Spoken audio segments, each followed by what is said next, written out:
Durante décadas en la Argentina existió una costumbre intocable, más poderosa que cualquier político y más duradera que cualquier gobierno. Hablamos de los dueños del silencio. Algunos de sus nombres a lo largo de las diversas décadas fueron el Círculo Rojo, la Patria Contratista o, más reciente, la Casta. Estamos hablando de esos que siempre caen bien parados y han visto desde dictaduras hasta la vuelta de la democracia. Pero esta semana ese silencio se rompió y apareció un apodo que a algunos les puede parecer simpático, a otros de mal gusto, y detrás de ese apodo, que fue Don Chatarrín, se esconde una sentencia de muerte empresarial. Javier Milei no solo insultó a Paolo Roca, CEO de Techin, desafió la base misma de su poder. Y cito textual, dijo que sus productos son caros y malos, y que si tiene que quebrar, que quiebre. ¿Estamos ante una simple peleita de Twitter o frente a un cambio que no se había visto en la Argentina? 5.800 millones de dólares es la fortuna que le calcula Forbes a Paolo Roca y lo ubica en el puesto 605 de los tipos más millonarios del mundo.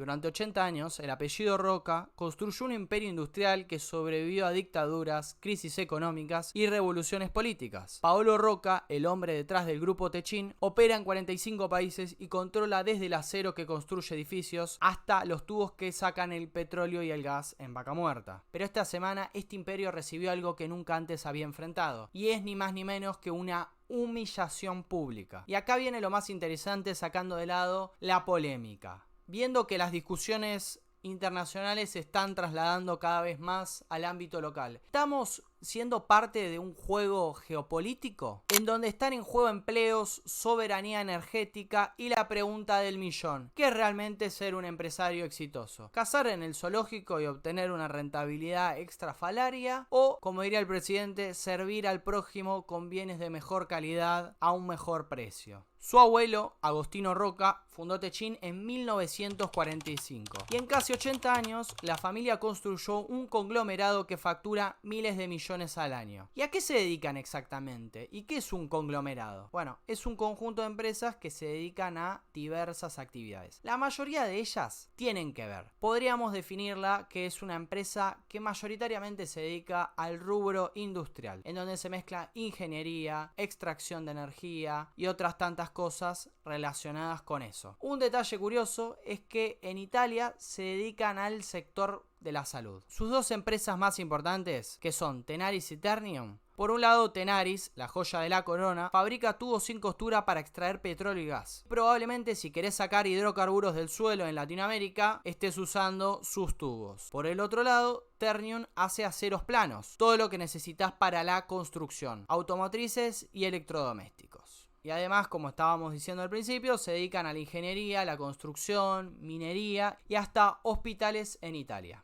Tiene más de 52.000 empleados y está presente en 45 países. Pero lo que estuvo en discusión esta semana, que esa receta de éxito, al menos en la Argentina, funcionaba a base de cerrar el mercado interno y tener un sobrecosto con respecto a la competencia internacional. Para muchos argentinos, Techin era sinónimo de un proveedor nacional. Y si te dijera que esta semana se cambió ese término por monopolio con sobreprecios. Y ahora vamos a analizar el centro de la polémica que ocurrió esta semana, y que fue la licitación para tubos del gasoducto de Vaca Muerta, proyecto más importante de energía de la última década. Techin presentó su presupuesto y una empresa india ofreció hacerlo por mucho menos. Las estimaciones hablan de un sobreprecio del 40%. ¿Y quién pagaría ese sobreprecio? El Estado, obviamente, o sea, vos a través de tus impuestos. Milei sentenció hace poco en Mar del Plata que si quieren hacerlo por la fuerza, haciendo negocios turbios con el Estado, eso va a desaparecer.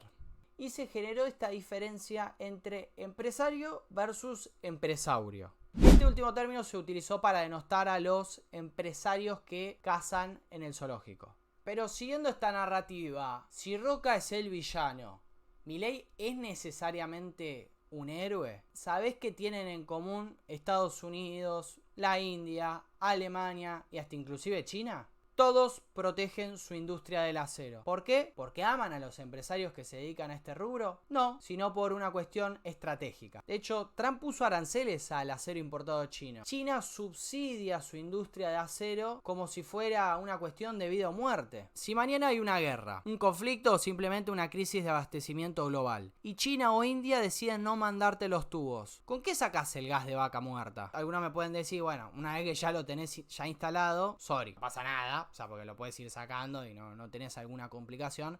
Pero bueno, es entendible que hay todo un punto con esta cuestión de la soberanía energética o la soberanía sobre ciertos recursos. Si Techin está presente en tantos países y tiene tanto éxito internacional, esto es un problema de que, vamos a decirle, se abusa solamente en el ámbito local, o realmente es una empresa que hace bien lo que hace, pero por determinadas cuestiones de la coyuntura argentina, acá se incurre en los excesos o en determinadas cuestiones técnicas que nosotros no podemos entender. Ahí es donde yo creo que se da la discusión, porque no es una empresa que opere solamente localmente y dependa exclusivamente de la Argentina. Da para debate también el tema de algunas cuestiones de soberanía energética, así que son todas cuestiones que son importantes de hablar y por lo menos que se vean los diferentes puntos de vista. Porque cuando hablamos de Techin, hablamos de la única empresa de tubos sin costura en toda Sudamérica. Destruirla para poder ahorrarnos unos millones puede costarnos otros miles de millones en el futuro.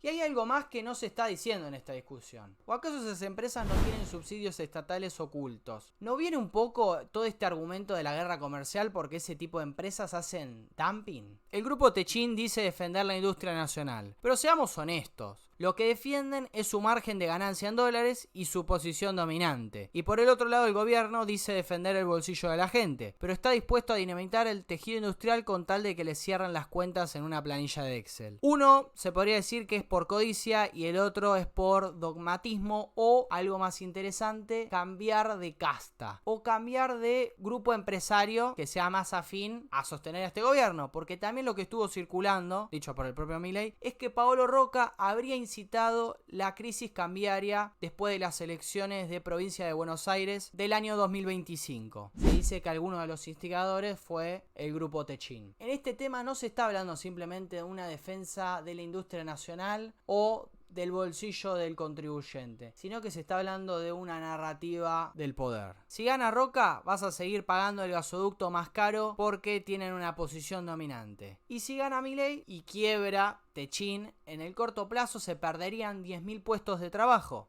La verdadera fortaleza no está en evitar la competencia, sino en afrontarla. ¿Por qué Techin puede competir en todos los países de Latinoamérica, pero en la Argentina no? Así que bueno, te leo en los comentarios para saber qué opinás de una y otra postura. Industria nacional sí, industria nacional no. Así que nos vemos en la próxima. Espero que les haya gustado y no se olviden de hecatimbiar.